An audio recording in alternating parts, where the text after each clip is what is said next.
Hello friend, हमारी आज की कहानी है तुम्हारे माँ बाप चोर हैं। सुबह से घर में खामोशी पसरी हुई थी। घर में सब लोग उठ चुके थे, लेकिन किसी ने किसी से कोई बात तक नहीं की। सब चुप थे। आखिर बोले तो बोले क्या। कल रात जो कुछ हुआ सब उसी के सदमे में थे। रोज सुबह सुबह तानों के बगैर जिसकी शुरुआत नहीं होती, वो सासू माँ रजनी जी आज खामोशी से अपनी पूजा पाठ कर रही थी। और रोज माँ की हाँ में हाँ मिलाने वाला बेटा प्रवीण अखबार में आग गड़ाए बैठा हुआ था। और शालिनी, हाँ, उसकी जीवनचर्या में कोई फर्क ही नहीं था। वो रोज इस समय रसोई में सबके लिए नाश्ता तैयार कर रही होती थी और आज भी रसोई में सबके लिए नाश्ता तैयार कर रही थी। पर नाश्ता बनाते बनाते हाथ तेजी से चल रहे थे, पर उससे भी ज्यादा तेजी से उसका दिमाग चल रहा था। आज उसके काम की तेजी देखकर उसका पति और सासू माँ दोनों हैरान थे। एक दो बार दोनों ने एक दूसरे की ओर देखा भी और इशारों ही इशारों में पूछा भी कि आखिर बात क्या है, करने क्या वाली है ये। पर दोनों को ही नहीं पता था, इसलिए चुप थे। शालिनी ने फटाफट नाश्ता बनाया और टेबल पर परोस दिया, पर किसी से कुछ कहा नहीं और अपने कमरे में चली गई। नाश्ता देकर सासू माँ अपनी पूजा समाप्त कर नाश्ता करने बैठ गई। प्रवीण को भी सासू माँ ने इशारे से ही कहा कि वह भी आकर नाश्ता कर ले, तो प्रवीण भी अपनी माँ के पास ही आकर बैठ गया और नाश्ता करने लगा। इधर शालिनी अपने कमरे में जाकर बैठ गई। बैठे बैठे ही उसे वो दिन याद आया जब शादी के 15 दिन बाद उसके माता पिता उससे मिलने के लिए उसके ससुराल आए थे। उस समय शालिनी अपने कमरे में अलमारी में अपना सामान जमा रही थी। साथ ही उसमें अपने सोने के गहने भी पलंग पर ही रख रखे थे, ये सोचकर कि इन्हें सासू माँ को संभालने के लिए दे देगी। लेकिन जैसे ही उसने सुना कि उसके माता पिता उससे मिलने आए हैं, तो अपना सामान वैसा ही छोड़कर बाहर दौड़ी चली आई। कुछ देर बाद उसकी ननद की बेटी जो कि 5 साल की थी, वो खेलते खेलते उसके कमरे में आई और वहां रखे सामान से खेलने लगी। आखिर बच्ची ही तो थी। खेलते खेलते ही उसने हार उठा लिया और उससे बाहर लेकर आ गई। उसे ननद ने देख लिया और उसकी नीयत उस हार पर खराब हो गई। उसने फटाफट उससे हार लेकर अपने आंचल में छुपा लिया। थोड़ी देर बाद शालिनी अपनी मम्मी को लेकर अपने कमरे में आई तो उसकी मम्मी ने टोका, शालिनी, तुमने गहने ऐसे कैसे रखे हैं? बेटा, ऐसे सामान खुला नहीं छोड़ते, इन्हें संभाल कर रखो। जी मम्मी, आप बैठो तो सही। कहते कहते शालिनी गहने उठाने लगी तो हैरान रह गई। उसका हार गायब था। वो फटाफट अपना हार ढूंढने लगी तो उसकी मम्मी ने कहा, क्या ढूंढ रही है बेटा? मम्मी, मेरा सोने का हार नहीं मिल रहा है, वो जो आपने दिया था यहीं पर तो रखा था। ये बात अंदर आती हुई सासू माँ ने सुन ली और उन्होंने एक पल नहीं लगाया हंगामा करने में। कमरे में आते ही चिल्लाती हुई बोली, तुमने ऐसे कैसे हार घुमा दिया? बहू, तुम इतनी लापरवाह कैसे हो सकती हो? उनकी आवाज़ सुनकर शालिनी एकदम चुप हो गई तो उसकी मम्मी बोली, शमदन जी, थोड़ी शांति रखिए, यहीं कहीं रखा होगा। माफ़ करना शमदन जी, आपने अपनी बेटी को कुछ भी नहीं सिखाया है। उसे ये तक नहीं पता कि अपने सोने के गहनों को इस तरह लापरवाही से नहीं रखते। रजनी जी इतना जोर से चिल्ला रही थी कि उनकी आवाज़ सुनकर शालिनी के पापा और प्रवीण भी कमरे में आ गए। शालिनी की मम्मी ने हिम्मत कर रजनी से कहा, अभी थोड़ी देर पहले इस कमरे में से बच्ची खेलते हुए बाहर आई है, क्या पता उसने कही। खबरदार समधन जी, अपनी चोरी का इल्ज़ाम मेरी नातिन पे लगाया तो आप जैसे लोग खुद अपनी बेटी के घर में आकर चोरी करते हैं और इल्ज़ाम दूसरों पर लगाते हैं। माँ जी, आप ऐसे कैसे मेरी मम्मी पापा पर चोरी का इल्ज़ाम लगा सकती हैं? शालिनी के इतना कहते ही रजनी जी ने जोर जोर से चीखना चिल्लाना शुरू कर दिया। लेकिन मजाल की उसकी ननद ने एक बार भी अपना मुंह खोला हो। यहाँ तक कि जब वो छोटी सी बच्ची आगे बढ़कर कुछ बोलने लगी तो उसे खींचकर दूसरे कमरे में ले गई, ये कहते हुए कि छोटी बच्ची पर इन सब बातों का गलत असर होता है। बात बढ़ती देखकर शालिनी के माता पिता ने हाथ जोड़ लिए और वहां से रवाना हो गए। जब शालिनी उनके साथ जाने को हुई तो उन लोगों ने उसे समझाकर अपनी कसम देकर वहीं रोक दिया। उस दिन के बाद से उसने मायके की शक्ल तक नहीं देखी, क्योंकि सासू माँ ने सारे रिश्ते खत्म कर दिए। प्रवीण अपनी माँ की बात कभी काटता नहीं था तो उसने भी कुछ नहीं कहा। लेकिन कल रात रजनी जी के नौते पर ननद नंदोई जी घर पर खाना खाने आए हुए थे।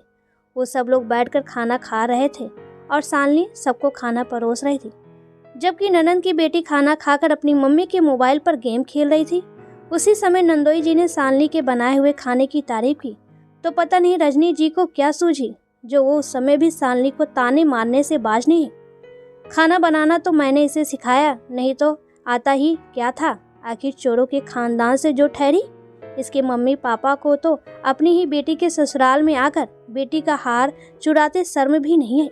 यह बात ननंद की बेटी भी सुन रही थी, जो उस समय मोबाइल पर गेम खेल रही थी। फिर पता नहीं उसे क्या सूझी, मोबाइल खेलते खेलते ही वह सालनी से बोली, मामी आपके मम्मी पापा चोर हैं क्या? छोटी सी बच्ची की बात सालनी के दिल में तीर की तरह चुभी, पर सासू माँ हंसते हुए बोली, और नहीं तो क्या, इसके मम्मी पापा चोर ही तो हैं, जो बेटी का सोने का हार चुरा ले गए। लोग बेटियों को हार देते हैं और इसके माता पिता बेटियों का हार चुराते हैं। कहते कहते वो हंसने लगी, पर यहाँ ननद की बेटी कुछ सोचते सोचते अपनी मम्मी की फोटो मोबाइल गैलरी से निकाल कर सालनी के पास आकर बोली, पर मामी मेरी नानी ने तो कितना सुंदर हार दिया है मेरी मम्मी को, देखो तो। कहते हुए उसने मोबाइल सालनी के सामने कर दिया। उस फोटो में ननद के गले में जो हार था उसे देखकर सालनी चौंक गई। ये तो उसका ही हार था। उसने गुस्से से ननद की तरफ देखा तो उसके मुंह का निवाला मुंह में ही अटक कर रह गया। समझ गई कि बेटी ने वो फोटो ही दिखाई है जिसमें उसने सालनी का हार पहन रखा है। उसने मोबाइल लेकर अपनी सासू माँ को दिखाते हुए कहा, ये हार जीजी के पास कैसे आया सासू माँ? या तो मेरा हार है। उस हार को देखते ही सासू माँ की भी सिट्टी पिट्टी गुम हो गई। सच में वो सालनी का ही हार था। उन्होंने निगाह उठाकर अपनी बेटी की तरफ देखा, लेकिन उससे पहले नंदोई जी ने मोबाइल लेकर उस फोटो को देखा तो कहा, अरे मम्मी जी, ये तो आपने प्रवीण की शादी के तोहफे के तौर पर उसे दिया था ना? माफ करना नंदोई जी, ये मेरा हार है और ये वही हार है जिसके पीछे मेरे माता पिता को चोर साबित किया गया। सुनकर सबकी बोलती बंद हो गई। ननद निगाह उठाकर देख भी नहीं पाई। आज किसी से कुछ कहते नहीं बन रहा था, सब चुप थे अपने दामाद के सामने। आखिर कहते तो कहते क्या, लेकिन सालनी ने जमकर अपनी ननद को सुनाया और इसी बात पर कल रात से सासू माँ गुस्से में है। कुछ सोचकर सालनी उठी और अलमारी में से अपने कपड़े निकालने लगी। इधर अभी दोनों माँ बेटे अपना नाश्ता करके उठे ही थे कि सालनी अपने कमरे में से आई। कपड़े चेंज कर लिए थे और हाथ में एक बैग था, शायद कहीं जा रही थी। उसे देखकर प्रवीण ने पूछा, कहाँ जा रही हो तुम? उसकी बात सुनकर सालनी ने एक नज़र प्रवीण की तरफ देखा, बैग साइड में रखा और नाश्ते की टेबल पर आकर बैठ गई। एक प्लेट में खुद के लिए नाश्ता लिया और नाश्ता करने लगी। सासू माँ ने फिर इशारे से प्रवीण को पूछने के लिए कहा। कल रात के हादसे के बाद से ही सासू माँ सालनी से बात नहीं कर रही थी, क्योंकि सालनी ने उनकी बेटी को अच्छा खासा सुना दिया था। शायद अच्छा खासा नहीं, सच कह दिया था, और सच हमेशा कड़वा होता है जो लोगों को पचता नहीं है। बस रजनी जी को भी सच पचा नहीं। आखिर अपनी माँ का इशारा पाकर प्रवीण ने दोबारा सालनी से पूछा, मैंने तुमसे कुछ पूछा है, कहाँ जा रही हो? नाश्ता करते करते ही सालनी ने बिना नज़र उठाए कहा, मैं अपने मायके जा रही हूँ। आखिर 2 साल होने को आए मुझे अपने मम्मी पापा से मिले हुए। उसकी बात सुनकर रजनी जी तिलमिला गई। सुबह से बात ना करने वाली सासू माँ बोली, अच्छा, उनसे तो हमने सारे रिश्ते खत्म कर लिए, फिर क्यों जा रही है? रिश्ता आपने खत्म किया है, मैंने नहीं। उन्होंने मुझे जन्म दिया है, पाल पोस कर बड़ा किया है। मैं अपने माता पिता के घर जरूर जाऊंगी। आज सालनी ने पहली बार रजनी जी का विरोध किया था, जिसे वो बर्दाश्त नहीं कर पाई और वो गुस्से में आ गई। सालनी के ठीक सामने जाकर खड़ी होकर चिल्लाती हुई बोली, आज बड़ा प्यार आ रहा है अपने माँ बाप पर, उनके लिए हमसे लड़ने को तैयार हो गई। भूल मत, तुझे पूरी जिंदगी इस घर में बितानी है, और याद रखना, अगर तुम गई उन चोरों के घर पर तो फिर लौट कर मत आना। अपने माता पिता के लिए चोर सब सुनते ही सालनी के तन बदन में आग सी लग गई। नाश्ता करते करते ही टेबल पर हाथ जोर से मारते हुए खड़ी हुई और रजनी जी के बराबर चिल्लाती हुई बोली, चिल्लाइए मत, आपके बराबर चिल्लाना मुझे भी आता है।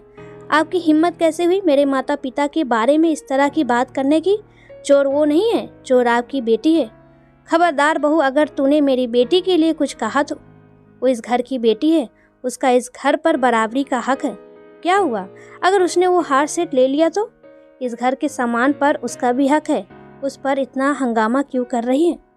सासू माँ अभी भी अपनी बेटी की तरफदारी कर रही थी, जिसे देखकर सालनी ने भी कहा, बिल्कुल सासू माँ, आपके घर के सामान पर आपकी बेटी का हक है, यहाँ तक कि आपके घर पर भी आपकी बेटी का बराबर का हक है।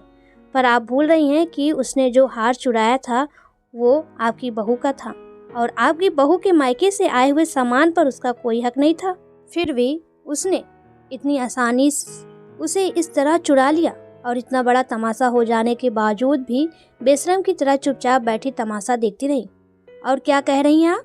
क्या हुआ जो उसने मेरा हार सेट ले लिया? तो उस हार सेट के पीछे आपने मेरे मायके से रिश्ता तोड़ दिया। मेरे माता पिता को कितना कुछ सुनाया। वो कहते रहे कि चंदन जी हमने कुछ नहीं किया, लेकिन आप तो सुनने का नाम ही नहीं ले रही थी। मैं तो उसी दिन ये रिश्ता भी तोड़ चुकी होती, लेकिन मेरे माँ बाप ने अपनी कसम देकर मुझे चुप करा दिया, ये कहकर कि हमारे पीछे अपना रिश्ता मत खराब कर। उस दिन तो बड़ा हंगामा कर रही थी आप। आज क्या हो गया सासू माँ? आपने तो बड़े डंके की चोट पर सीना ठोक कर कहा था कि हम किसी चोर के साथ रिश्ता नहीं रखते, तो आज क्या हो गया? आज आपकी बेटी चोर साबित हो चुकी है, तो अब उससे कब रिश्ता तोड़ेंगे आप? अब की बार रजनी जी थोड़ा ठंडा पड़ते हुए बोले, बहू वो मेरी बेटी है और खून के रिश्ते ऐसे नहीं तोड़े जाते। खून के रिश्ते मेरे भी मेरे माता पिता के साथ खून का ही रिश्ता है। अब तो तब और अब में बहुत फर्क आ गया सासू माँ। तब मेरे मायके वाले थे और अब आपकी बेटी हैं। खुद की बेटी से रिश्ते तोड़ते नहीं बन रहे और बहू के मायके वालों से रिश्ता तोड़ने में एक पल नहीं लगाया आपने। बस अब और नहीं, मुझे रोकने की कोशिश भी मत करना। जिस दिन अपनी बेटी से रिश्ता तोड़ लो उस दिन बोलना, कहकर सानवी अपने बैग की तरफ बढ़ी और अपना बैग लेकर घर के बाहर रवाना हो गई। रजनी जी ने गुस्से से मोबाइल उठाकर बोली, इसके माता पिता को ही फोन करने दो। जब 2-4 खरी खोटी सुनेंगे ना तो अपने आप ही अपनी बेटी को अपने घर आने से रोक देंगे। कहती उन्होंने प्रवीण की तरफ देखा तो प्रवीण ने भी हाथ जोड़ लिए। माफ़ करो माँ, मैं उस दिन भी कुछ नहीं बोला था, आज भी कुछ नहीं बोलूँगा। यहाँ सालनी गलत नहीं है। आप अपनी बेटी के बारे में सुन नहीं पा रही हो, जबकि असल में चोरी उसने की थी। तो सालनी से कैसे उम्मीद करे कि अपने माता पिता का अपमान सहकर वो चुप रह जाएगी? माँ भगवान के लिए अपना बुढ़ापा मत खराब करो, कहकर प्रवीण अपने कमरे में चला गया। रजनी जी से कुछ कहते ही ना बना, क्योंकि आज पहली बार बेटे ने भी पलटकर जवाब दिया था और रजनी जी के पास मोबाइल अब एक तरफ रखने के अलावा कोई चारा नहीं था। दोस्तों आपको ये कहानी कैसी लगी प्लीज़ कमेंट में ज़रूर बताएं।